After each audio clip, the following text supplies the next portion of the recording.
Hello hello, আমি সম্পূর্ণা চলে এসেছি আরও একটা ভিডিও নিয়ে। তো আজকে চলে গিয়েছিলাম একটা অন্নপ্রাশন বাড়ি, যেখানে আমাদের পুরো ফ্যামিলির নেমন্তন্ন ছিল। দেখো এটা কি সুন্দর করে সাজিয়েছে। তারপর চলে এলাম আমরা রিসর্টের ভিতরে। এখানে একটা স্টেজ বানানো হয়েছে, যেখানে পরবর্তীকালে কুণাল গাঞ্জাওয়ালাকে আমরা গান করতে দেখতে পাবো।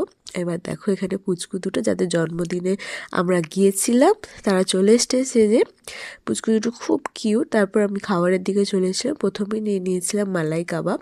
এখানে চায়ের একটা স্টল ছিল, কফিরও ছিল, ফুচকা ছিল এবং মকটেল ছিল। তারপরে আবারও আমি চলে এসেছি খাবারের দিকটায়। তো এখানে পরপর লাইন দিয়ে কাবাব রাখা ছিল। তো কাবাবগুলো ভীষণ ভালো খেতে। প্রথমে ছিল এই কাবাবটা, নামটা আমি ঠিক ভুলে গেছি।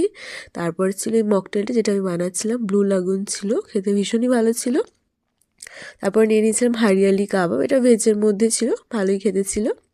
তারপরে যেটা আমার ইউনিক লেগেছে, এখানে পাটিসাপটা তৈরি হচ্ছিল, যেটার ভিতরে ক্ষীর পুর হিসেবে দেওয়া হচ্ছিল, ভীষণ ভালো খেতে, ঘিয়ে ভাজা পুরো একদম। তারপর দেখো আকর্ষণীয় যে জিনিসটা ছিল, কুণাল গাঞ্জাওয়ালার একটা কনসার্ট ছিল, লাইভ কনসার্ট, ভীষণ ভালো লেগেছে, আমরা ভীষণ মজা করেছি। তারপরে একটু ফটো সেশন করে নিলাম। দাদা এখানে মায়ের ছবি তুলে দিচ্ছে, আমারও তুলে দিয়েছে, দেখো পুচকুটাকে সামনে থেকে।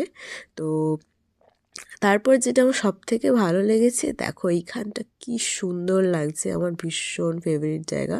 বেলুনগুলো যখন একসাথে আকাশে উড়ছিল না, খুব ভালো লাগছিল। তারপর চলে এসেছিলাম খাবারের দিকে। তো খাবারে কী কী খেলাম সেটা আসবে পরের ভিডিওতে।